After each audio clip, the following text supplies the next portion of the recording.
Who was it? What's that movie? That show? Not Kunta Kinte. I'm sorry. It's another African show. Jazula. What? Yeah, girl. On Netflix? On the Netflix? No, it's old. It's old. Shaka Zulu.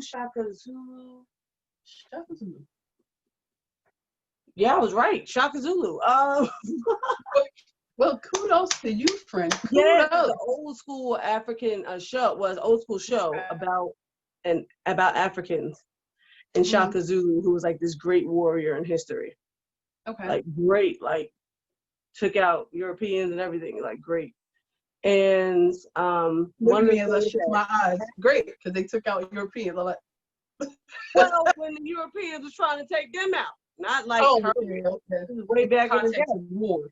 Right, it's good when you get the African war heroes who actually they like to say, oh, we just got snatched up, taken on the boats, and that was about it. No, it's nice. There was some fighters up in there. So he was a great warrior, and one of the things that interested me was like when they were trading with Europeans. So they did trade with Europeans for different weapons and stuff. It's part of our history of how they got everybody. One of the things the Europeans traded with him was hair dye. Wow.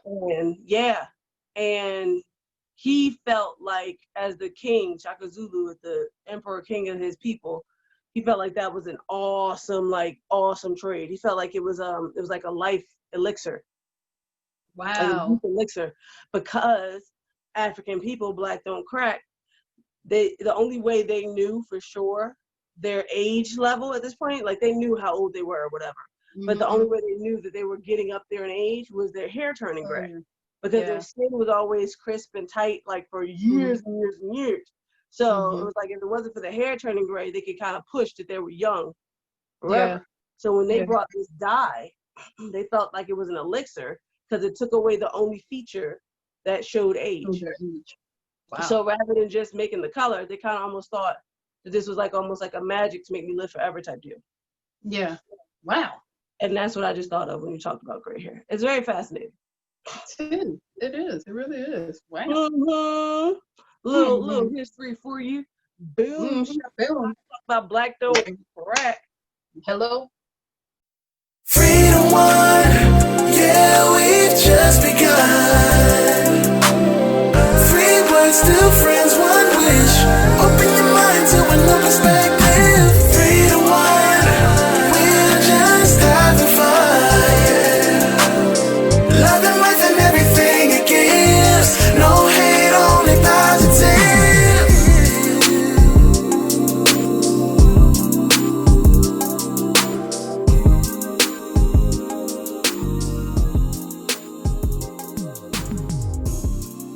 Greetings and salutations. Hello, friends. We are here back again with another podcast episode that we are entitling Love Thy Ally. My brothers and sisters, love thy ally. So, for those who may not exactly know what we're talking about, but you should know what we're talking about because it's like a whole movement happening outside of your doors right now. Black Lives Matter movement, George Floyd's death. So many deaths that are before him, and unfortunately, even some that came after him, still out there in these streets. Police are terrorizing, bad police are terrorizing and killing people of color, Black people especially, and letting their prejudice lead them to the point of taking lives, which is pretty jacked. So, Black Lives Matter movement, which I'm not trying to explain to nobody else what Black Lives Matter movement is. It is not anything terroristic. Yes, it's not anything terroristic. There's plenty of learning resources and tools out there for one to learn. You just have to be interested in enough to do so and press a button and learn something. Learn today. You know what? Yes, friend. But I beseech you, please just look it up. And if you don't understand it after looking it up, look up why all lives matter doesn't make sense. Because then you'll get articles to combat that. Pictures. They got diagrams, drawings, cartoons, pictures. It all makes sense. It all does. It's fabulous what this world, what Google can do. So we are definitely for Black Lives Matter. especially as a Black business, we're definitely for Black businesses. I'm so glad for the come up.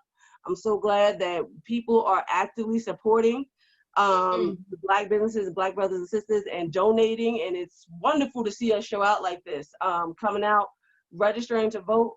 I feel like, for once, I feel like this is going to be a change. Yeah, it feels like a resurgence of knowledge, resurgence of power, resurgence of sufficiency, resurgence of, just like I said, knowledge. Like, people are waking up. Like, literally, when you started talking, although I hate the scene, all I keep on thinking about is Spike Lee. Wake up! Wake up! Like, that's the first thing that pops up. It's like, you can't ignore it even if you tried. Right. Before we were just comfortable enough. This country made us just comfortable enough to be okay with ignoring bigger issues and feeling like we can live our lives without necessarily protesting for everything and pay attention to politicians and politics. This country made us just comfortable enough that we weren't necessarily so focused on the Jim Crow, the feeling, lesser than, or the slavery moments where we didn't have those choices. It got us to a point where we felt comfortable enough to think we are okay. People felt comfortable after Obama got elected. We're fine. It's all over. That's not how that works. That's not how that works. There's so much hate out there in these streets. So now I feel a difference. I have been fighting for Black Lives Matter movement since Black Lives Matter popped up, since the phrase popped up. I've donated, I've marched, I've protested, I've petitioned. Lisa has done so as well. It started really for us in college. Trayvon Martin was the first case that I remember. Like, bruh. Trayvon Martin. I still can't believe that after I graduated, that's when the verdict was, Honey, when I tell you, and people, when I tell you the disappointments that Black people have endured with so much death and so little recourse, consequence, injustice, any justice being found, it's so rare to even find that. It is disgusting. And for people to understand that type of anger, who was it? Pastor Nick, he said it in one of his videos. Just imagine, especially after we got to see the recreation of the O.J. Simpson trials with Cuba Gooding. It's like, just imagine that form of injustice where you believe in your heart and soul and all the evidence points to this person has done it, and then he gets off. The rage that white people can recount to this day that they felt. The pride that we felt, not even for OJ. Most of us didn't even care about we were riding on the coattails of the Rodney King verdict. Rodney King, exactly. It was that was literally rolled into OJ. Right, that they were always putting us in jail and nobody got through the justice system on the other side. And OJ, because of his fame and money, was one of the only people who was able to do that. And it definitely wasn't justice. He did that. But it was just. I don't speak on it, friend. I don't know. I was not there. It's terrible. That type of pain and anger every single time. And now it's recorded. You see this stuff. And yet in your face. Still. You understand? And because the craziest thing is, it's not just the injustice part. It's the fact that it's rubbed in our face when we can see this white young male who got 2 years for the same crime that this Black young male got 26 years for. Like, or that white male who raped a girl get probation, or that white male who just killed all these people in church get taken out for takeout in Burger King. So when you see that, but Black men and women get killed for a traffic stop. Like I cannot. Okay. So it's like, if you really can't grasp or empathize what we go through as a Black community, imagine that OJ trial. If you were a white person who really felt or was there at that time, imagine, or even just watch the refilming of it. Because I got angry for the white people too. Because I was like, just for somebody searching for justice for something that was wrong and was done wrong. Period. Point blank. Yes. So if you were there, the hate that you felt. Yeah. If you watched it because you weren't there, the hate that was felt. Imagine that all the time. Imagine there never being any justice. That's trifling. You know, people are sad, but yeah, you think it would be like a Trayvon or Tamir that would incite this this level of response? You think it'd be Ahmaud Arbery with his graduate picture all over the news, getting this response? But it's George Floyd. It's George Floyd, a grown, middle-aged, big Black man. Nothing, I guess, typically innocent about him. He's regular. He's a regular guy who lived a life and got to this point where he did not resist at all. And they killed that man for no reason in broad daylight, staring into your eyes while they did it. Mm-hmm. And that is what has incited all this support. That's what broke the camel's back. I am thrilled at that. I am heartbroken. I am scared. I'm angry. But at the same time, with our determination as a people, and you and I personally as faith-based people, to try to choose the silver lining or the joy out of it all, because it's so hard to make sense of anything in this world, especially death, especially after this pandemic, especially during this pandemic. Because we forget it's still going on. It's still going on, which is why we inside our houses. But for George Floyd, for Breonna Taylor, for Ahmaud, yes, we got time today because he's been in a pandemic. We got time. Trust and believe. Yes, we're gonna make it work. We're gonna make it work. We're not gonna let this moment pass. Yeah, you're gonna hear it. It's like, I am heartbroken by all of this, but I also see, oh my God, this might actually be it. Because to fight it for so long and watch the fires burn down, watch the TV crews go away, watch the outrage subside over and the we years, get distracted by life. And now we don't have that distraction. Right. We don't have that distraction because life is crazy right now. Precisely. For the years since I have started fighting alongside people, fighting and following Sean King and all these different things, I've seen it all fade away, fizzle out, where I'm one of the only people making posts on social media to sign this petition, call this legislative office and this, and I'm like, how many people with us? You know, what differences is this making? But I'm gonna keep doing it. But this is the first time that I'm like, this might be the change. This might be the moment. People are coming out in support. Yeah. In support. Yeah. It feels different. Yeah. Witches. Listen, I'm a faith-first person, but when I saw witches, I said, pull up. And BT, they're not technically Amish people. Sorry, you learned about it's a whole different group of people. They're kind of like Amish people, but they're connected somewhat to the world, which is why they kind of knew. And I didn't even know those people existed. Because they pulled up, now we know. Now we know. Of course, they cover their faces because people sure to say some stuff. But thank you. I'm sorry. You can be a little witch, but I don't care. I'm gonna throw myself out there by saying this.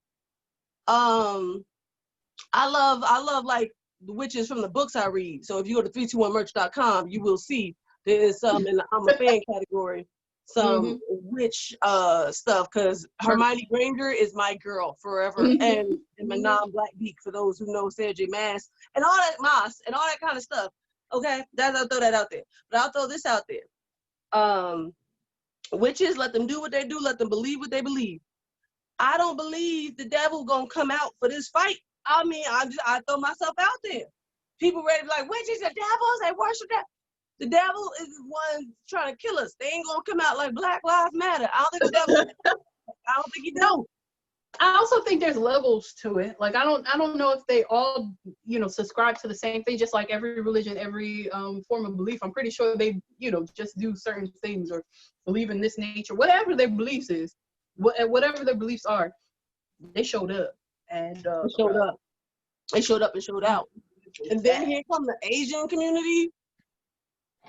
And especially with our history with Asian people. Right. Although with them it's having crazy businesses. because I feel like oddly close, like not oddly because we're all in the same minority but majority group. But at the same time, we've always heard, like I've never personally felt that because I feel like whenever I went to school, the only people we had were the Black people, the Asian people, and the Latinx. Like we all banged together, and then like the white people, of course, but they made up the majority of it. And you know, those groups kind of ran more together and we had to find our little group in that. So I never felt estranged. It's only when you get older that you realize in our history there has been some problems, but to see their support too, and a lot of that stuff is doctrine, like Indoctrinated. Yes, into that community to feel that way about our community. You know what I mean? Same thing with even our African brothers and sisters. Any foreigners or whatever come to this country, kind of pitted against us from the start. And then of course there's the thing of the foreigners who get, you know, the history of people of different countries, people from different countries coming in and being able to get a loan when we were born here in camp, start businesses when we haven't had the opportunity, live in communities that we've been redlined out of, you know, or taking over to the point where, you know, all our beauty products are not even coming from us. Bruh. Or our, you know, every hood has 3 to 4 to 5 to 16 Chinese food stores on almost every corner type stuff. And it's like it should be ran beauty supply stores, nail salons, liquor stores. And there's nothing wrong with that really, but it's always the okie doke, put us all up against each other kind of thing. Yeah. I've always had good relationships. The most recent distance is the pandemic. That there was a lot of hostility going on between the Black and Asian community because of the pandemic. Did you see that? And what some racists do to us over there and what some people do to them over here. And it's like, we can't punch everybody in together like that. I got a racist united than apart. Do some jacked up stuff. That don't mean I would. I'm like, like I've never had that hostility well, I'm just not built like that. I'm not built to hate anybody because of the way you look or even the way that you think, honestly, because you may think totally different. You are free to do so. I believe God gave us all free will. And then on top of that, we live in a world where there's free will. So to each his own. I'm not going to hate you right off the bat for that, but we really are stronger united than we are apart because we got to move like that, bro. Not that I'm not encouraging Black people to get more into businesses that serve us, because I think that's important. If we're the ones being served, why not be in that business? But just unite, unite, unite, unite, unite. Let's come together. And in the words of Rodney King, can't we just all get it out? Right. And it's funny, bruh, it's different when you watch that as an adult. Because I feel like it was always there because we were literally kids at the time. So we lived it. We weren't old enough to understand it. It kind of was like an ongoing, I don't want to say, it's not a joke, but you heard it as a joke. Can we all just get along? Like people made jokes of that.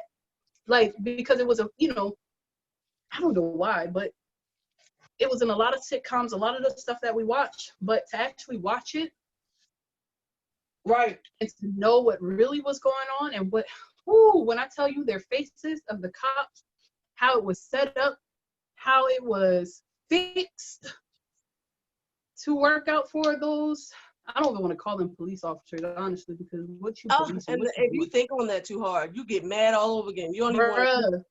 You can't just get along. You just like trying to get yourself. You are only an officer if you are doing the job to protect and serve. If you are too scared to protect and serve the people in the community that you are given the job to do so, which is what a lot of police officers, which a lot of police officers have come out to say. The ones who've marched with us, the ones who have knelt with us, the ones who have made their own videos. They're like, if you can't do this and learn how to do someone properly and all this other stuff and go there to help, not to hinder, then you don't need to be in this job. Yeah. If I think about all this stuff too long, the injustice too long, my sister gets so mad. Philando Castile to this day pisses me off. You understand? The fact that man got off when he was You know the stories, people. Yeah. You know the stories. And that needs to be appealed to the umpteenth degree. That is not a defense. It really I does. was scared. Yes. Gun, but you scared. And you know what it is too? I just want to put this out there. My mother explained to me this, which I've heard before, but it was like just a reminder about what's going on in these courtrooms, which you probably heard before too, is how we yell and scream and fight for certain justices, and we feel like certain criminal charges should be brought up against these people who kill unjustly our people, like George Floyd, like Ahmaud Arbery, like Philando Castile. However, we have to be careful about that. It's also an ignorance thing. When we fight for first-degree murder, where there's rules that follow that. It has to be premeditated. It has to be all these other things. The cop probably didn't even know you before he pulled you over and the whole thing happened. So then, by the law, by the rules set in place because of that specific charge, they could get off because that wasn't it. They didn't know you. They didn't plan at home. Well, I'm gonna get that one. You can't prove that in court. So you got to do second or third degree. And and technically it is lesser time. It seems bad, but those are the stipulations in which we can grab somebody and get them in the jail where we need them to be. That's where we can most likely get convictions. Because if we up the ante, those specifications get smaller and smaller and smaller. And therefore, if you cannot prove those tiny specifications you put in that box, then at least without even that little amount of jail time they would have got for third degree, now they get none. Yep, without a doubt. You have to prove without a doubt. Yes, without a doubt. It's the way the law works. So we can't always go out there fighting for, give him this, and all this other stuff, because that's not the way it works. If we give it that, we are limiting our chances of getting him in that cell. Conviction, or her in that cell. So those are other things we got to think about too, once we finally get them to do the criminal charges. Those are all factors. And of course, that's why everybody wait to see what this George Floyd did about to do. Okay? But that lawyer, even though they pushed it to second degree, that lawyer feels confident for this, that, and the third reason that they could get that going. So I'm like, okay. But if it was first degree, probably not. Because you don't know that that Chauvin guy didn't necessarily know George and decide this was how it was going to go down. And so automatically that's out. That's a quit right there. Okay? So the premise of this episode, love thy ally. We've spoken about Black Lives Matter. We've spoken about the cases we're outraged of, from Rodney King to George Floyd. We've spoken about the criminal justice system and how to get people in jail.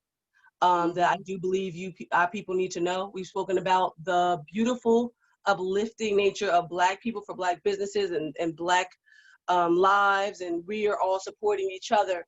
But what I also believe needs to be talked about is our allies, people. Our allies. We cannot shun them out, and we cannot nitpick them out of the game, and we cannot shame and be mad about the ways that they are supporting us to an extent. Okay.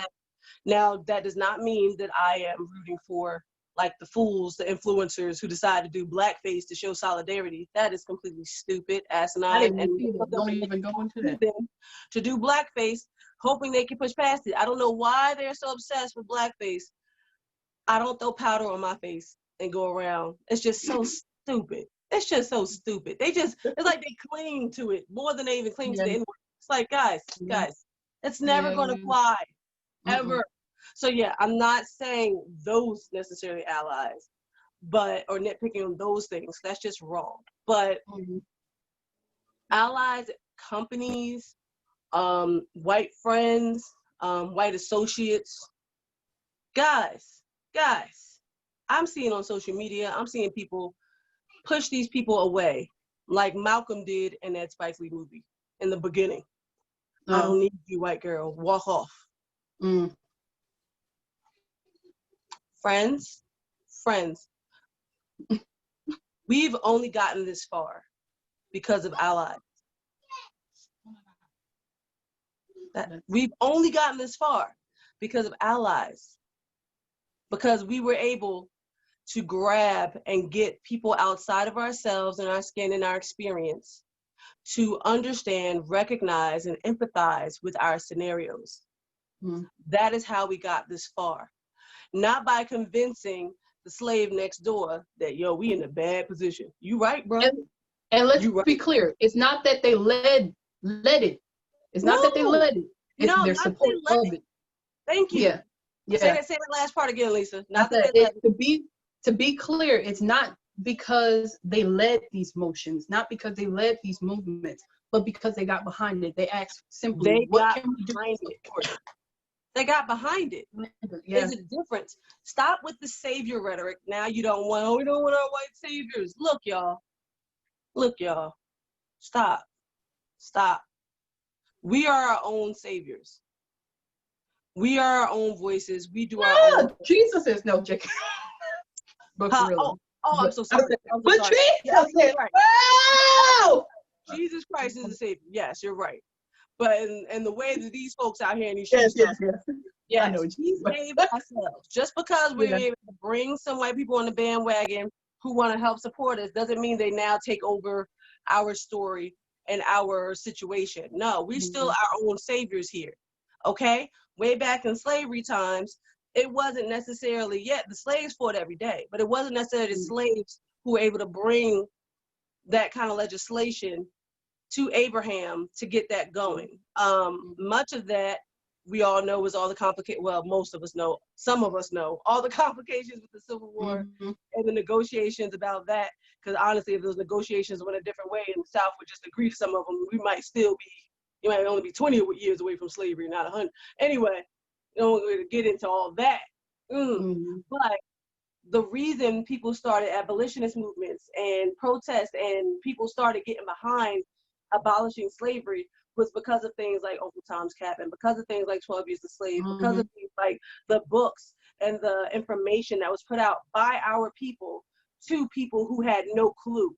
And when they then read those stories, white people, they then felt our pain. They didn't realize what was wrong. And they started to actually make moves to fix it.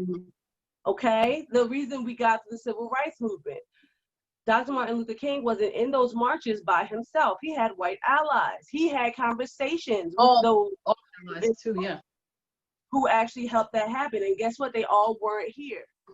Do not be ignorant and do not be ignorant and not knowing how we got this far. Do not be so angry that you push away even the solutions. Okay? It's one thing, push away the bad. I get it. You're angry. Push it away. Screw all that. Screw the people who are constantly still vying for you to stay where you are, stay in your place. You'll be fine. Stop being a victim. No, be angry. Push that away. But you can't push your solutions away too. And don't be so petty. Don't be so petty that we now ruin the future we can create for those behind us. It's not about us. Just like our ancestors, it wasn't about them.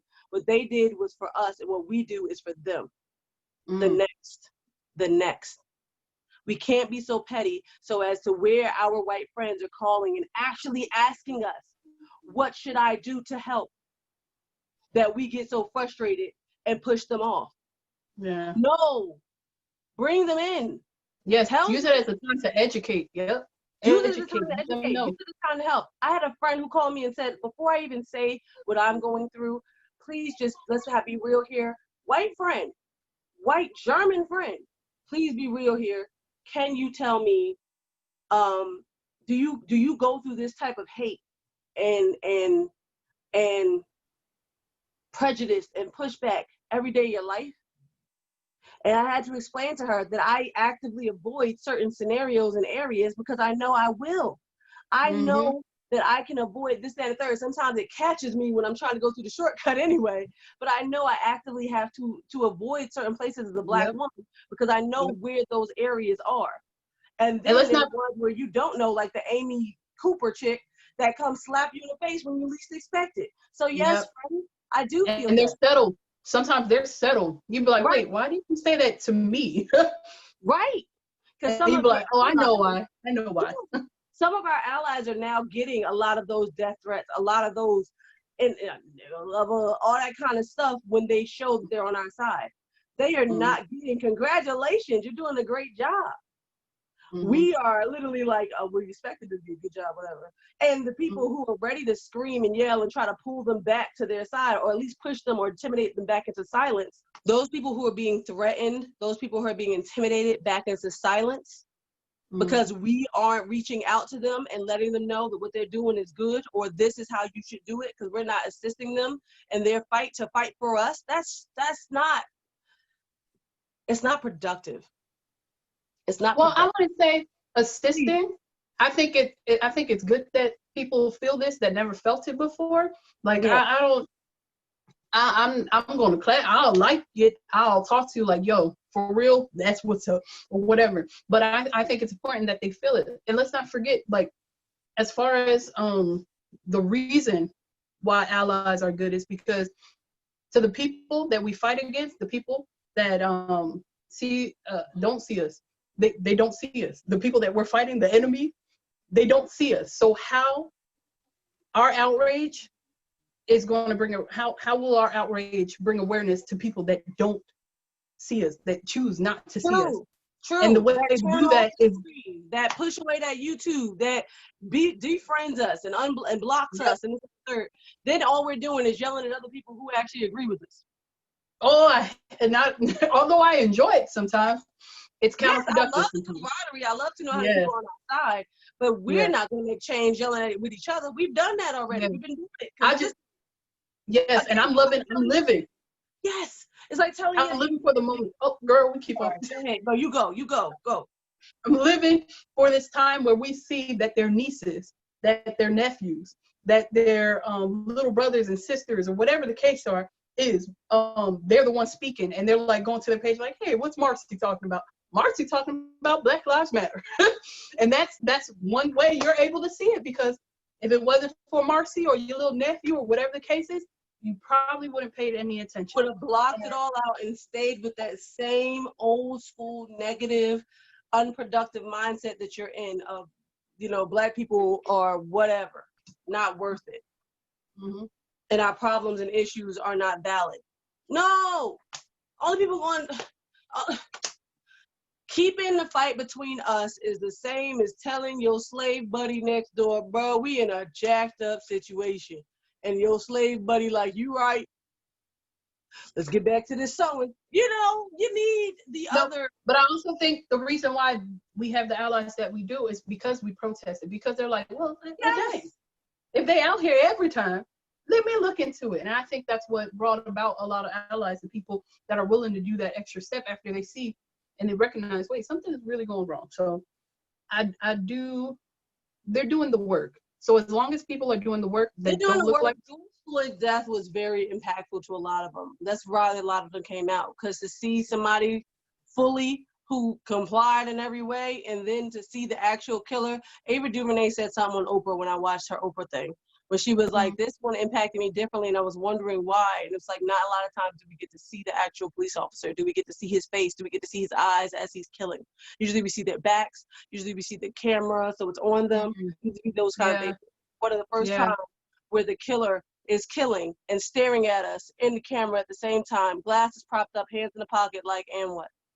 Disregard for life. Disregard. It might be what it captured so many people into this. Brought so many people on and support and assist. And I love it. And I love it. I love it. Let's not push these people away. Let's not. Because how else would they know? It's uncomfortable for Black people like it is uncomfortable for white people. I mean, obviously more so for white people, but Black people too find discomfort, or they just go to rage, which I get, because I do too, when conversations are brought up and we end up having to debate our stance and our value. I get it. I do it. It's exhausting. It actually takes a bit out of me. I do it with my own family members, which Lisa has seen. I should be quiet. I do it with, I had a conversation again with my German friend the other day, and we discussed it. And it was like certain things I had to say that brought her awareness to certain areas. And I'm like, and you're the type of people that we need on our side. You're part of the solution. Dave Chappelle said it in his own special explanation of having to deal with people in his white people in his audience who were just like, all right, we all hurt, everybody's life is hard, so what, get over it. And in a matter of a stand-up, he actually educated her to the point where she was crying in his arms, and he told her, you're the solution now. Go out and stop anybody, any other butthole who tries to say the crap you said. Let it be known. But you got to bring them in. You can't just push them away. It's exhausting and it's infuriating, but you have to open up. You have to let them know. If they are willing, then doggone it, let them be willing. And the companies, I like to say this, the companies that are coming out of their face. I love driving by churches and buildings and corporations with big old signs of Black Lives Matter. We stand with the Black people. Never, ever, ever seen that before. I don't even remember you see that back in Jim Crow days when they was fighting for civil rights. Unless they came out into the streets, you didn't know. Unless they were a Jane Elliott type, you didn't even know. They didn't have flyers. Even the mention of her name. They had flyers and petitions posted out saying, you know, we are for the stop of Jim Crow. That wasn't a thing. The fact that these people, the mayor of DC posted it on the street and renamed the street leading up to the White House, the Black Lives Matter Plaza. And all I see people that I know, oh, these media stunts. Who cares? It works. Oh, you know, like, I don't want any politicians doing this, trying to get my vote. That's the way to do it. Yes, if you show support for me and you're helping me make a change in my life through legislation, yes, you can get my vote. But here's the thing. We just have to pull through and hold them to that afterwards. That's what makes the difference. Hold them accountable. It's like, it may be a facade, but best believe, even after this time, we're not letting it go. We're not going to get off of you because we're not going to let the boat slide and then let you just sit up in there. Oh, no. You don't do what you're supposed to do. We're going to be knocking at your door, protesting at your gate, pushing down your walls. Hold them accountable. We can do that. We have that power to do that if we stay consistent and stay together. Companies who are putting out that we are for Black Lives Matter, we support this, just so that I can continue buying their shirts and their shoes. You smart. That's right. Yeah, and on top of that, yes, because I've had the same thought too. I'm like, they don't want to lose that coin. But at the same time, you have to think of it this way. No matter what the motive is, which I think a lot of them know what the true motive is, and that's why they're moving on it. Like Nickelodeon, that had my heart because I'm a Nickelodeon kid, and I was like, yes, Nickelodeon. But even though that's part of my brain, your shirt now. Post your shirt up on the camera so we can see the whole thing. What's with the top? So everything I know, I learned. Everything I know, I learned on the streets. That's right. They got a whole special on it. Hello, and it's because they're showing not only that that Black Lives Matter, but they're valued and they're here. They write for our shows. They're amongst us because we are. But even if our brain does that thing, like, oh, they just want the coin. At the end of the day, them making a statement makes the other people, the people we're fighting against, the racists, the bigots, they're making them mad. Making them mad. They make so that's a win. And they're even making the ones who are in between, the silent ones, think again. They're making the silent ones now speak out. Because if my Nickelodeon channel is saying this, if my Sesame Street is saying this, if my Amazon, which is my favorite thing, is saying this, my Facebook is saying this, am I missing something? Yeah. Have I misinterpreted something? You know, we're bringing. So whether or not it makes them mad or it makes them think different, it's still a win. It's still a win. It's still a win. And like I told someone else, companies, if they're all about the money, that's fine because money makes sense in this country. Money makes moves in this country. It's the only thing that everybody speaks that language. It's the only language everybody speaks. And if money makes moves and moves makes legislation that's going to change my life and make sure that my son grows up and is not one of 1,000 that will be killed in this country and is actually able to get the homes and loans and businesses and all that he deserves and get that chance, get that fighting chance. If my sons can get all of that because of that company made money to help make moves, to help move legislation, to move the future. You bout it. Love thy ally.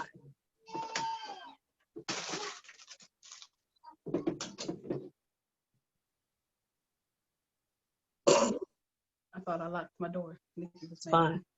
But yes, if that's the case, love thy ally. Shush, shush, shush, shush, shush, shush, shush, shush, shush. Okay, DL Hughley said it too. It's the first time, and I love me some DL, and he is right. I love him. Yeah.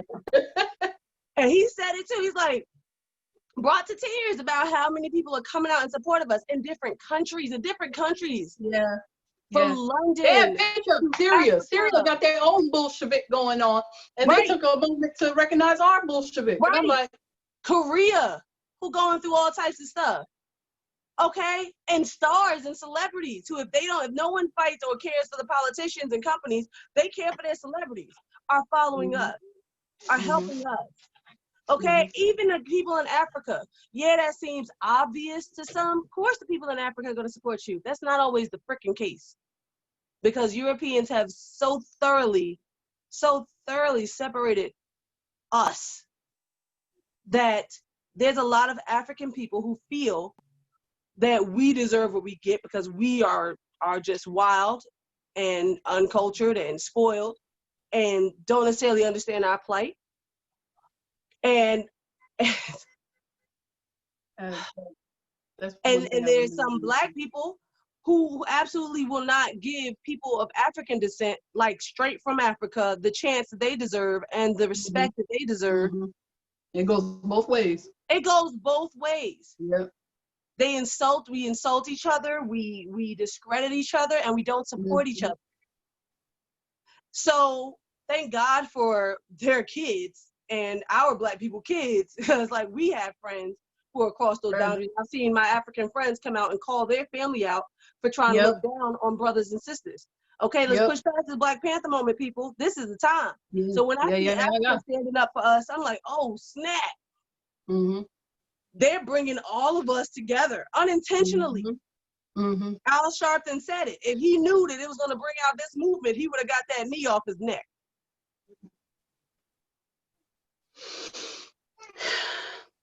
Okay, but we don't push away the allies that are here to help push us up, because that is how we've been able to make moves. That is the blueprint for how we've been able to get this far, and it is the blueprint for how far we will come.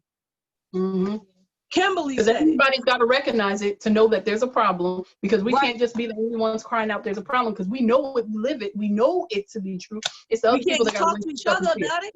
Right. Yeah, they got to wake up and see it, and they have to see us, and they have to feel it. They have to experience. They have to be like, I didn't know. Yes, and we all have to get uncomfortable. And we all have to get uncomfortable. They got to get uncomfortable with the conversations. We got to get uncomfortable with the conversations. We have to have them. I can't stand battling my aunt, who is a Republican right-wing person. I don't care about Republican, actually. I like some Republicans too. I like everybody. Whoever got good policies for me. Okay, so, but I am so exhausted by fighting my aunt, and the all lives matter type of aunt. We go at it all the time on Facebook, all the time. But why do I keep entering those conversations and those debates? Because I'm hoping I can go into her space where those people are who don't see us, who don't agree with us, who don't know us, and possibly come back out with somebody holding my hand.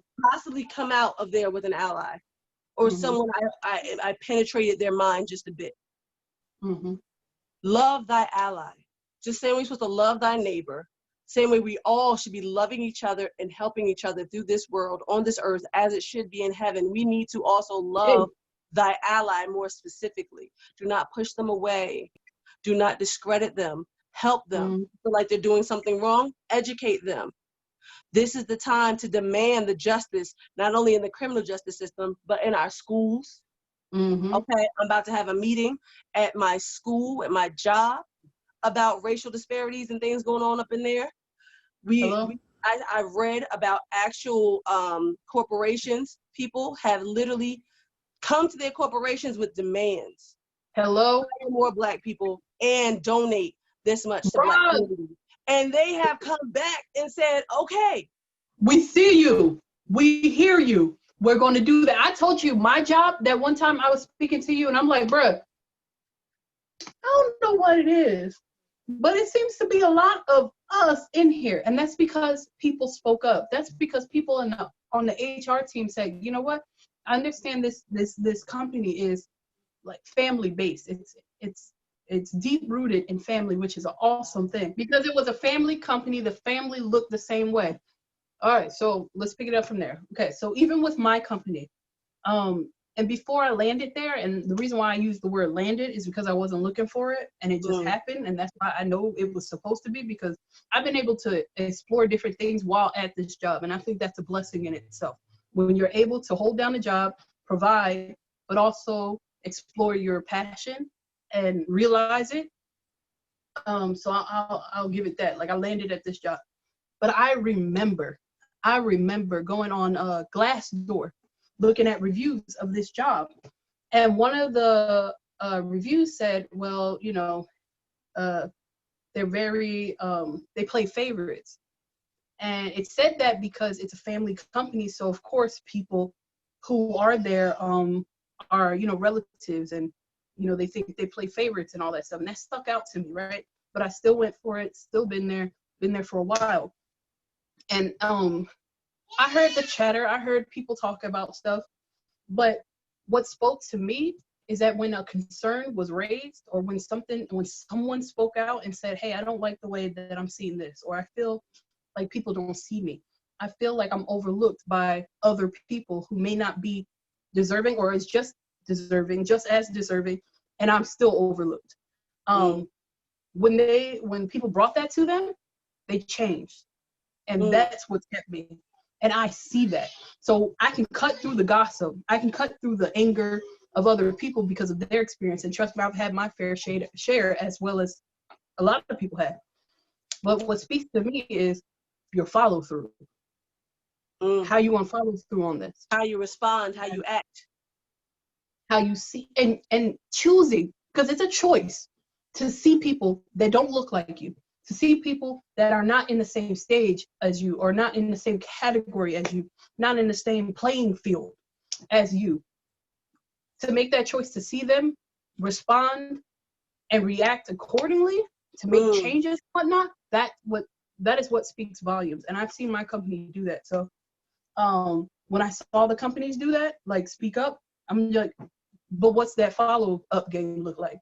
Like, what's that follow-up game look like? So when people come in with demands, this is the time to come in with demands. Tell them what you want. Tell this country what you want. Tell your company what you want.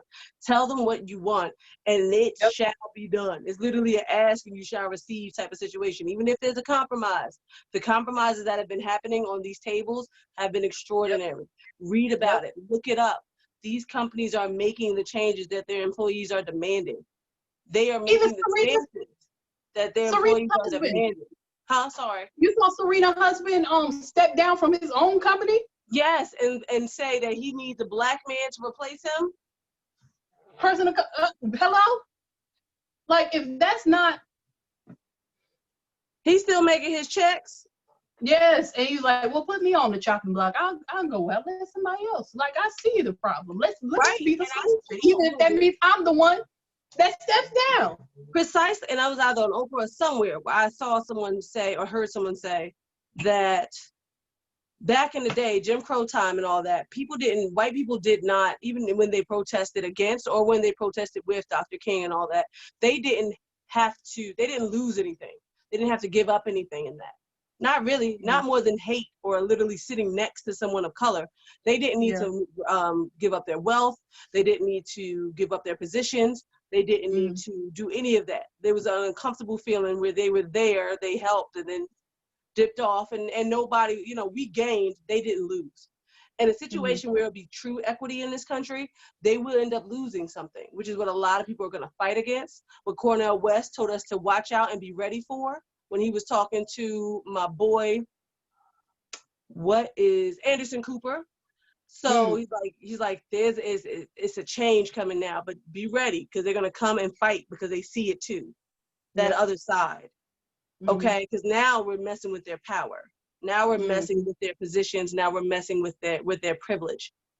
So when you have white allies willing to use their privilege to assist you in this fight, to assist you in your life, do not push them away. If you have white allies willing to put their privilege, these white allies literally putting their physical bodies in front of you to stop the police and any negative forces from attacking you out there on those protesting streets, because I've seen it.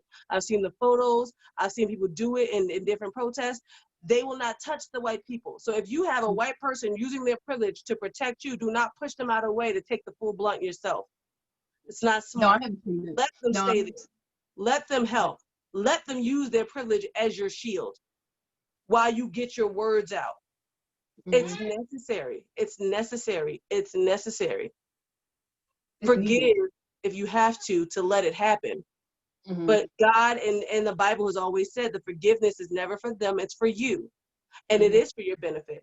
Because if anger is the thing that's keeping you from accepting all the help that you can get, make that forgiveness pact with yourself to allow those people in to help you when they can, when they're willing, when they're listening. This is the time. Speak it up. Let it be known. And just like you said, with you know, them listening, them seeing and understanding people that don't look like them and accepting them in and making those changes. Mike Todd and T.D. Jakes both had, Pastor Mike Todd and Bishop T.D. Jakes both had excellent videos covering that, where they brought in literally people that did not look like them and had the conversations right there in front of our very eyes. Wonderful. Wonderful. It's Mike necessary. Todd, it's necessary. bringing the if you're not going to listen to me, you're not going to listen to me. Listen to your pastor. Listen to the messengers from God. Okay? He straight up got that church. I had no clue that the pastor before him was a white man. Had no clue. He always pointed out, he's like, white.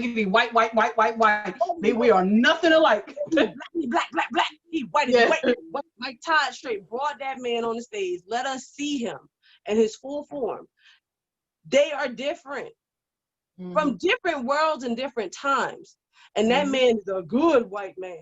He done adopted some good black babies. And he done do some good black things for the black community. And Tulsa, out of all places. Okay, Google it if you want to know why that is extreme. And then put a black man in charge, the same way Serena's husband stepped back and let the black man take their place. The same way, what's his name? Sometimes that's the way they can support is taking a step back and letting somebody else step forward. Yes, the same way, what's his name who let Trevor Noah step up to the plate? John Stewart.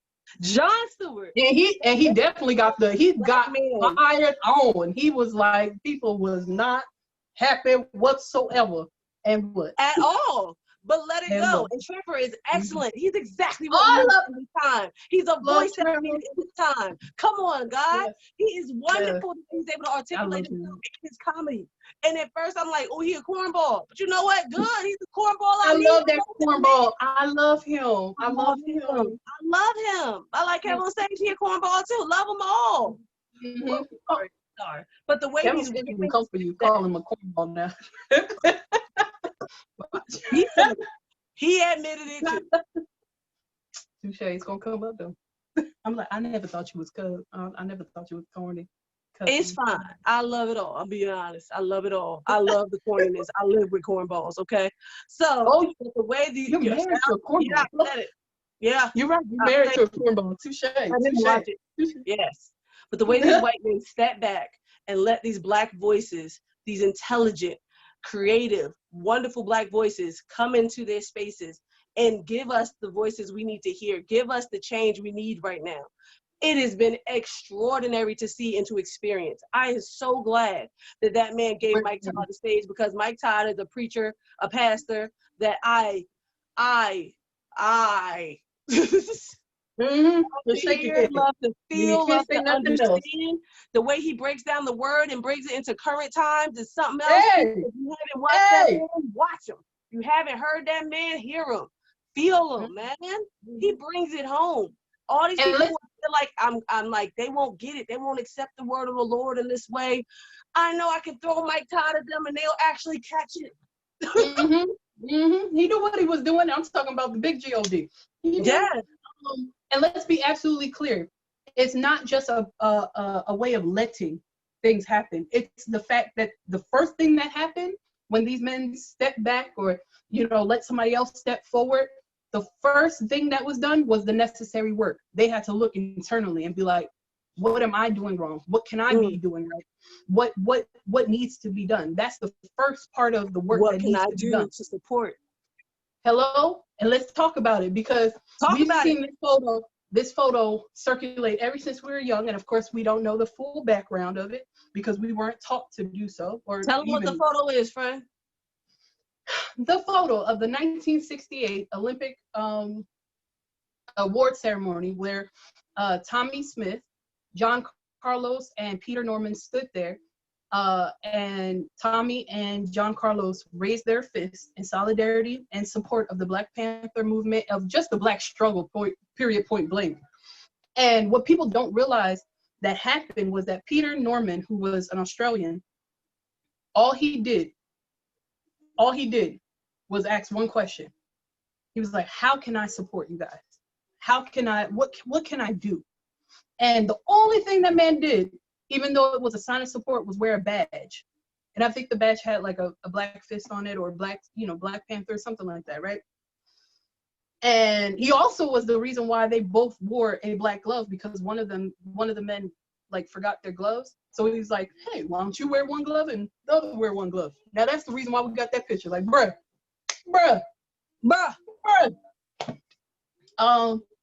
And they used their platform. They used that opportunity to stand in solidarity, to support what they believed in, what they believed to be right. And immediately, they were met with racist sneers, insults, just yelling, screaming, and they lost their platform for just that. But they were willing to risk it. Even Peter Norman, and they all felt it, because they were never allowed to compete again. They were never respected in that race, in that area, until years and years later. And that was for Tommie Smith and John Carlos, who continued that work, who stood with Colin Kaepernick 48 years later, like 48 years separated both incidents.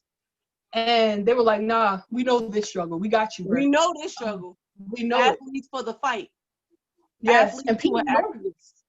Yes, and hello, I hate when people try to tell people to shut up and do whatever they're doing, especially people. Shut up and entertain me. Shut up and entertain me. Shut up and dribble. Was it?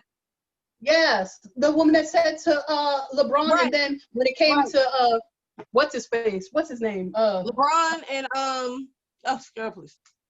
Girl, I don't know the right. We not sports people like that, but we know what went down. Yeah, he said something, and he was like, oh, he's allowed to have an opinion. Oh, he's allowed to have an opinion, eh?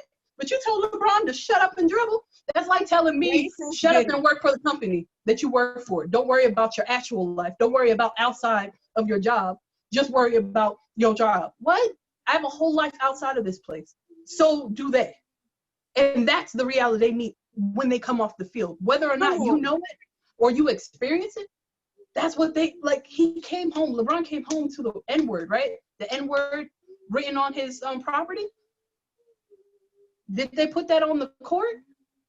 No, they put that on his home. So he spoke up, like, right, who he is, no matter what. Jesse Owens, all these people were met with reality once they stepped off the fild. So how dare you? And let's not even talk about you.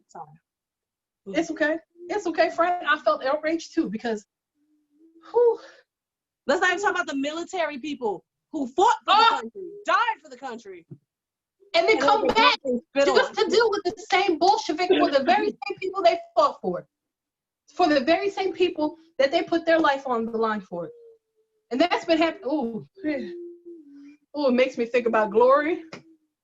And I can't think about glory. Honey, if people explain the rage that we all feel, Kimberly said it. That viral video that I sent you to. She said it. She said, you better be happy. We out here looking for equality and not revenge. We want equality. We want community. We want you know why that together. Is? Because we are human and we want the best for everyone. Not Cornel West said it too. We take the high road after all these times, all the opportunities we've had to make a black Ku Klux Klan, like they tried to say the Black Panthers were, which don't even try it with me. Educate yourselves. They came out and they helped their community. They didn't do more than to stand around with their guns to show that they're ready to protect those who are willing to go against them. Just like your people out there with guns fighting for a haircut. They fighting for lives. Black Panthers were amazing, and I will wear their hats. I will post their stuff. I will read their books. I will protect and support and show that I stand with Black Panthers. That was not a black KKK. All the times we could have came out here with a black KKK, Cornel West said, he said there would have been a civil war every day of our lives if we really decided to do the type of stuff that has been done to us. But we are always in a high road. We always look for a laugh. We always look for a smile. We always look for joy. And we always thrive past it, beyond it, but we take the time to fight for it too, like we're doing now. And the smart way we lost it, to bring anybody who wants to come with us, bring them on. Come on, child. Come on in the room. Come on. Peter Norman was an ally, the ally who gave us the gloves that idolized that photo. And he was met with crap. And still, the Australian government didn't even recognize him until way later. And Tommy Smith, even after that, he passed away in 2006. Tommy Smith and John Carlos showed up and showed out to be pallbearers for them men. Because that's what allies do. That's when you realize, bruh, you stood for me. Like I said, we have to unite. We really do. And it's like what I've been seeing: everyone versus racist. Literally, that's what it has to be. Everyone now, versus we ain't going racist. Now, spin up little turn. What Terry Crews say, I don't fully support that whatsoever, because I don't get the whole. He lost the whole message. When we fight, it doesn't mean we don't care for others. The same like the all lives matter bullcrap. And no, we're not trying to come up with something where we're trying to revenge and be on top. That's the whole point. We're always looking for equality and equity. None of us over here, we ain't out here looking to just, now we'll be your slave masters. No. Yeah, like, what? No, what kind of nonsense is that? Stupid man. First of all, it would be fears of every racist who's out there and their whole argument for white supremacy. They're going to try to do it to us. Not really. No. And on top of that, it's literally impossible. Just like being a black person being racist is impossible. This is years in the making. This is a whole country built on systemic racism. So there's no way there could be black supremacy in a blink of an eye when there has been white supremacy for 400 plus years and more. Way more. So, and not just in America. No way that can make a switch real fast. So I don't understand. Every time he just it'd be like this. Over his big beefy head, it just be like this. Big beefy head. It just be flying over your and let it fly over his head, because it's fine. Because you know what, the people like him, the people like I get so encouraged when I see how much it looks like we're really outnumbering those who want to hate. Number one, that is completely anti-Christian, you fools. I don't understand how any of you think that you're going to get a ticket to heaven by hating and fighting for division. That is literally not the way that goes. That is literally not the way that goes. That's not how you're not going to get, that's not the way. That's the opposite. Jesus made the steps. He actually reached out to those who were shunned and pushed away. He actually made the differences. He recognized them. He acknowledged them. And then he was shunned himself for that as well. That's the way. Because you're going to lose some people, trust and believe, for speaking for the right thing. You're going to lose a lot of people. Some friends, some followers, some family. Yes, but it's worth it. TD Jakes on his streaming, one of the pastors, I'm sorry I forget her name, wonderful pastor. I know her face, I forget her name.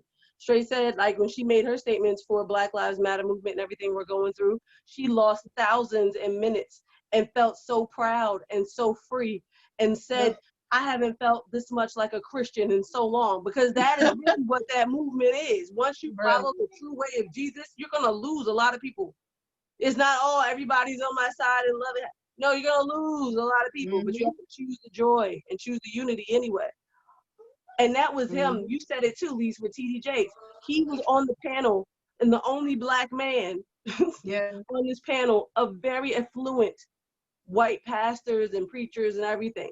Big names that I see on the Bible app, the YouVersion Bible app all the time.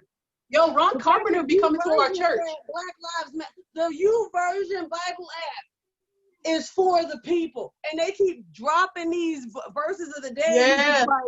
That love thy neighbor, and that says you still gotta love them, you know, to get on your nerves, and that says do the right thing. Yep. Do the right thing, Spike Lee style.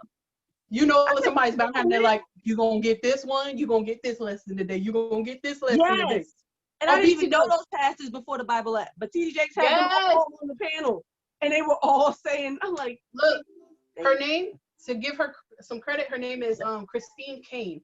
Christine Kane. But yeah, let's recognize some of the OG, because Jane Elliott said it, and like I told you, I cried once I listened to her, because like you said, we say it, we know it, we feel it every day, but to see someone else acknowledge it that doesn't have to put themselves in that predicament, it's validation. To like look away, not only just validation, but like you get it, you understand it, you choose to see it, you choose to not ignore it. You choose to take the blinders off. What you call her, the OG ally. An OG ally, and to this day type of energy. This woman is not stopped. I said, thank you, God, for keeping her mind, because I don't want one day she show up and just be like, what I was saying about the Negro. Thank you, God, for keeping her mind, because to this day, this woman is speaking out and making people realize, nah, this is what it really is. This is how you were taught before, and I'm going to destroy that today. Destroy. And she talked about it, like when she did that experiment in 1968, she lost friends, teachers, her parents lost their business, her kids were spit on. Yeah. That's the type of stuff that they're met with. If you really choose to see us, if you choose to speak out, not just see us and empathize, but like go hard for it, speak up against it, and choose the side like, no longer can I stay silent, but I'm going to speak up and let y'all see what I see, because it's important. We need to see this. The risk that comes with that. And I'm not like glorifying that, because there should be a risk to doing the right thing. I'm sorry, but that's the legwork. It's literally been if history teaches you what it's all about, that's been the consistency. If you're comfortable and great, that means you're not necessarily fighting for anything. If you don't fight, what do you say? If you don't stand for something, you'll fall for anything. You'll fall for anything. Mm-hmm. Like people falling for Trump. No comment. I'm sorry. But you're right. She stood up. That is the OG. I've loved her. OG. I've loved you, Jane, from the moment. Yeah. She owned it. And she is just she's doing the Lord's work, first and foremost. She is. She's doing the Lord, and the way she be talking to people, she's like, no. And she's like, if you watch the experience, completely like she's that perfect old behind lady, white lady who like she's basically like Sophia. That's what she wants from Golden Girls. Yes, she wants. With no regard for what you feel, bruh. She do not care how you feel or how cushy you want to be. Right, and Mike Todd said it too. I think we posted that quote, or we will. Yeah, we posted it. By the time this comes out, it's not. He said it to all the white people. It's not your fault, but it is now your fight to do the right thing. Guys, love thy allies, and let them protect us with their privilege. Okay, they don't need to be our saviors. But if they can protect us with their privilege, let's let them, so that we can all walk off that battlefield. Yeah. Because at the end of the day, it really is everyone versus racist. Everyone versus wrong. Racist. Right. Right versus wrong. Point, period, blank. Right. And the same way you feel like, oh, these companies and these politicians, they're just trying to use us. Honey, they just opened the door and gave us the opportunity to use them. Hey. So let's do it. I was just snickering at the fact that they're making the other people mad. Maybe I'm petty for that. Wonderful. I'm wonderful making those fools upset. They are highly upset. It is great. Yeah. It's just like that. James showed me that dog on Instagram. It's called Karen's Going Wild. Hilarious. It's great seeing them funny. They funny because they fools. Yeah. You fighting for foolery. NASCAR out here taking away the Confederate flags. What? NASCAR. Throwing statues in the ocean. What? Yo, Columbus beheaded. Ain't no head no more. You know He what beheaded that fool. needed to slice the head off a statue? Yo, Who's y'all out there using, bro? it gives me extra. Look, I don't know about everybody else, but it gives me extra joy to see non-black people doing it, because I'm like, y'all see this? Out Do there, y'all see this? he's like slave owners' grandchildren are Bruh. out here tearing down. That's beautiful. The joy. Yo, The joy of it all. A little girl is out there making speeches, a little white girl, talking about how this is wrong, crying for us, crying for us. You said you was crying with Jane Ellie. I watched Oprah and stuff last night. I was in tears, sobbing. I've been in tears all week, all 2 weeks, all month. I think a lot of us have. I'm sure. Literally showing snippets of like from Kimberly to all these wonderful viral speeches and situations. And the thing that took me out, I don't know who they were, because it was my first time seeing it on the Oprah channel at the time. It was this African-American man, light-skinned dude, yelling at this 16-year-old boy. Oh, yeah. Yes. But yeah, like, not the fight yelling, the trying to instill his passion and his education into this young boy. And his voice was cracking, and he was like, "You're 16, he's 46, he's pissed. I'm 31, I'm pissed, and you're 16, you're pissed." He was like, "You gotta find a better way though, because our way ain't working." And when he started crying, I immediately started crying and just ended up sobbing for like 10 minutes straight. He's like, "I have a 5-year-old child," and he's like, "You have to find a better way, because our way, something ain't happening." And it was, woo, girl. Yeah.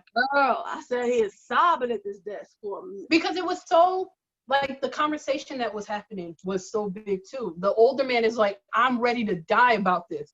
And the 31 is like, "I get you. I'm just as angry, but we can't let this 16-year-old do the same. Like, something has to be done, because us dying, what's going on? Like, what are we doing? Because I don't want my 5-year-old to say the same thing, 20 some odd years later. Like, there's got to be something different. There's got to be a move that we can make, and there is. You can't tell me that there is. There's plenty of them, and I feel like this will happen. Mobilize yourselves. Not only do you take this platform, take this time to demand what you need to demand. Go ahead and register to vote, but also sign up for email and text message reminders for all the areas in which you could vote, not just for the big wig presidency, but for all the little things that lead up to it, because we need to surround whoever we put in that office with people who are for us as well. Come out and actually make those reminders, because I've been guilty of only voting for the big wig stuff. Now I got my text reminders to have my phone remind me, "Girl, get ready. There is a vote coming up. You need to do your research." Do that, people. Do that. The vote matters as much as the fight in the streets. Continue to protest, and if they out there organized, do it. Donate when you can. You guys can drop some money. You could even split. You guys can drop some money. Okay, same way you put something in savings, same way you put something in tithes, put something in this too, because it's for your future. Donate money to these places that are here to fight for you, willing to make their lives and their daily work what we need for everything and for change to really occur. Okay, and then make your demands. This is the time. You at a job that don't respect you, that don't see you, that don't value you, and isn't speaking for you right now like they should. You go in there. You show them your Bible app is for you. You show them Nike is for you. You show them your country is for you right now, and that you need a change. You need more people of color, and you need a better system to protect those people of color when they're in the system, when they're in their jobs. Okay, there are things we can do. This is the first time I've ever felt that there might be a change gonna come, Sam Cooke. This is the first time I'm actually feeling so hopeful that it looks like something's happening, because Dave Chappelle said it too.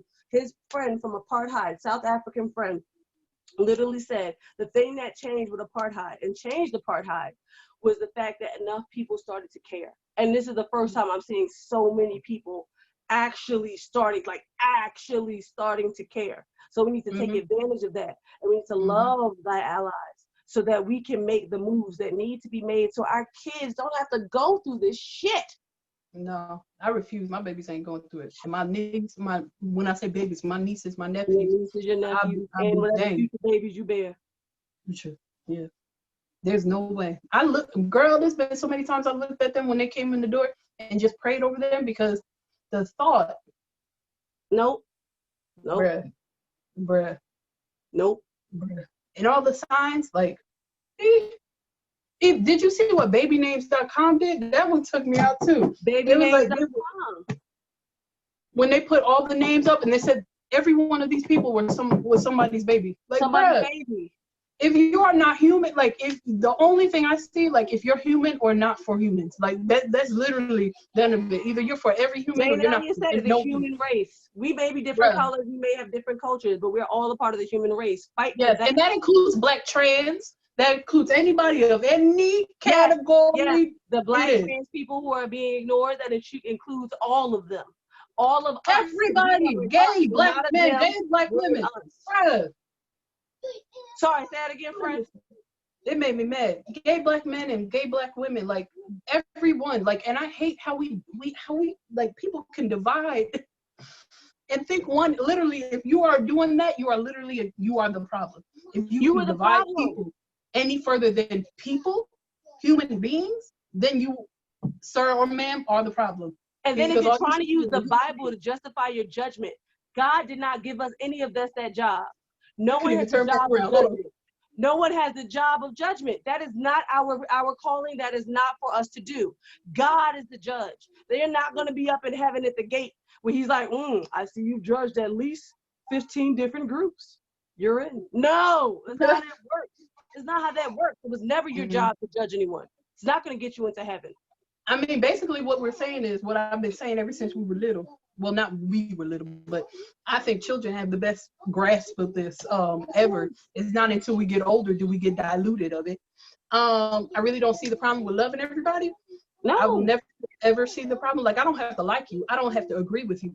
But just the basis of loving another human being, thinking that they're deserving of the life they live, I really don't. Like, at the end of the day, I really don't understand how hard that is. No. To make it your mission to dehumanize someone else. I don't get how that's your choice to make. Live your life, love your life, and love the lives of others, and keep it pushing. Yes, run your race, and run theirs, and that is. It's as simple as that. Like, if you get a child, it's a baby. That's a child. I don't know how you can devalue a baby's life because of the color of his skin. I will never understand that. And won't do it to a dog. That I will never understand the whole. And you don't get into heaven. And you don't get into heaven by freaking trying to control people's movements either. It's not about trying to control them. No, you can't. You can't control people's bodies. You can't control people's movement. You cannot. That is not the way. That is not the way. I have enough time, hard time controlling myself around a bag of chips or whatever. So I don't understand how I'm supposed to control somebody else. Let's not forget, Martin Luther King did not die fighting for Black people. Martin Luther King died because he started fighting for all people. Okay? The Poor People's March was a real thing. Once he got through the barriers, once they allowed for us Black people to have the vote and be able to sit on the bus wherever we want to and all these different things and abolish Jim Crow, he was ready to move on to the real big deal problem that would truly affect the capitalism and the capitalistic culture and all of the issues that really have permeated through America since the forefathers made it perfectly clear, because this is the system. The system has been and has been written and planned to do exactly what it is doing now. Martin was trying to fight that then. He was about to bring together people of all races who are poor, who are disadvantaged, to work together to actually find the equality and equity they need in this country so that everyone can make it, not just the white man. That's what got him in trouble. That's what got him shot. Okay? And that's facts. Look it up. That's what got him shot. They were okay with just us Black people having a little bit of a come up. But you trying to get all people? You trying to get everybody together to fight That's a whole different subject in itself our because power. Because now they that's were how coming they divide us. after the people with the power. He was coming Yep. after the people with the wealth, the people who really ain't trying to share. The Rockefellers and the Rothschilds and all of them who ain't had. Sorry, I'm going far. I'm sorry, I'm going off the beaten path. But all the people who don't give a crap about all this racist stuff happening at the bottom with all of us fighting over here at their feet. Because they still get the head, baby. They still at the top. Yeah. Not It was like, as long as y'all bottom. fighting, we good. We good. The pandemic don't even touch them. Okay, that's the stuff. He was about to fight for healthcare. He was about to fight for equality and fight poverty. He was about to bring everybody together. And he was the face that would have done it because what he already did. And that's what got him shot. So love thy ally, because not only do we need them now, but we'll be fighting with them in the future. Because this isn't the only fight there is. Once this is done, there's more to do. Oh, there's so much more to do. And we can't do it alone. We're not meant to do it alone. No, this world is literally about relationship. Love thy ally, friends. I meant you didn't. Sorry. I feel free. I feel free. I feel good. Feel good about that. That is, so I wish for you. What do you think, Lisa? What's our wish for you? Is that you accept the people that see you. That you accept hear you.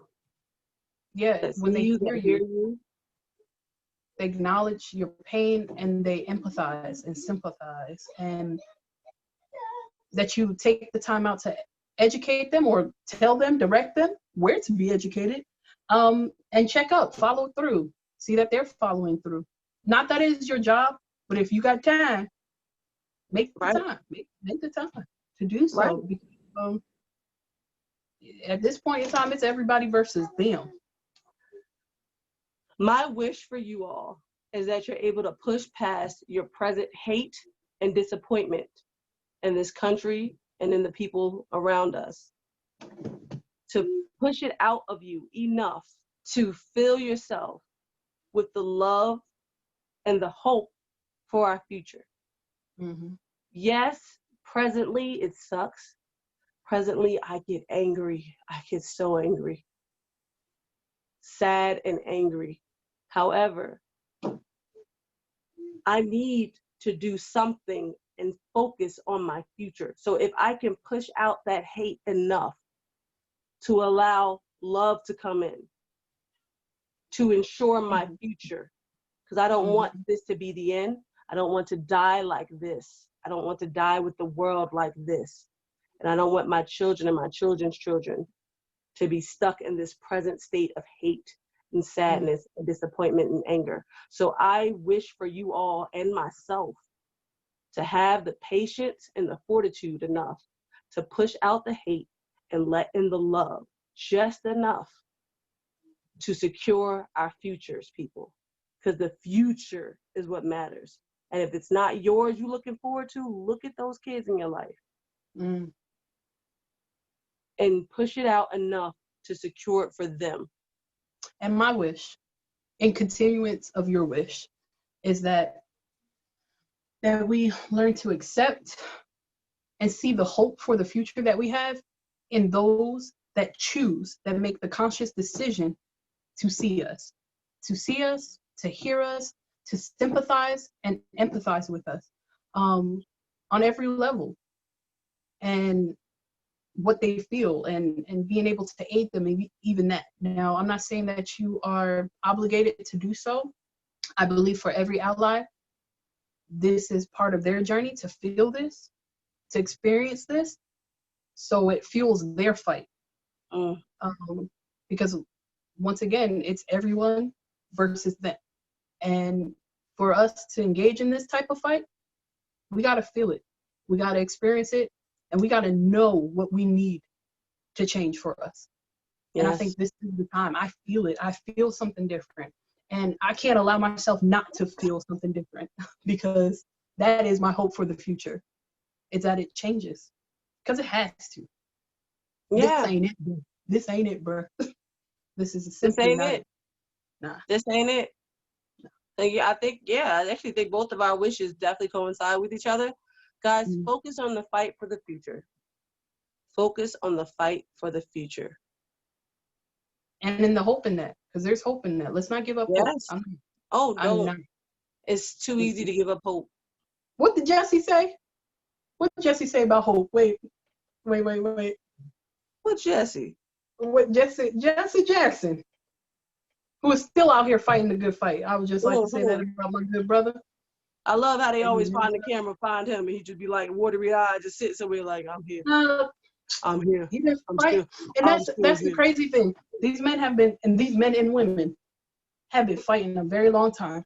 And just like that man in the video. If we think we tired, if you think you tired, my friends, we're millennials, I think, my millennial friends. If you think you tired, these baby boomers. Did you see those white people with the older white couple? It was like, I can't believe I'm 85 and still fighting this bull. I was like, bruh, that's what I was saying. That's what we saying. Bruh. Oh, and Jesse Jackson said, keep hope alive. That's all he said. I don't know why I couldn't remember it. Keep hope alive. Keep hope alive. We got to. Can't we all just get along? Keep hope alive. Bruh. Love thy neighbor. Love thy ally. Woo. And bro, look at Netflix. If anybody needs to educate, like, and feel it, just go on to Netflix, go on to the Black Lives Matter category. Now, I'm not saying everything, but look at most of the documentaries about Emmett Till, about the 13th Amendment, about Central Park 5, and how much, we didn't even, sometimes it will fire you up. If you need some inspiration, bruh, and put some fight in you. Some Bolshevik. That's all I gotta say. Some Bolshevik. And for those who already know those stories, protect your sanity. Okay, if you're already in the fight, you might be good. Protect your sanity. Okay, because watching black bodies fall the way we've been watching black bodies fall, I can't watch anymore. I can't watch anymore after Philando Castile. That was my last. That was my last. I'll read about it. I'll see the pictures, but I can't possibly watch another video where I'm hearing the last breaths of someone. It's not for me. It's not human to do that. It's just not human. It's not humane. It sticks. Yeah. So we're done with that episode. Thank you guys for tuning in to us today. Thank you for being our friend. Oh, yeah. And always remember to laugh, to live, and to listen.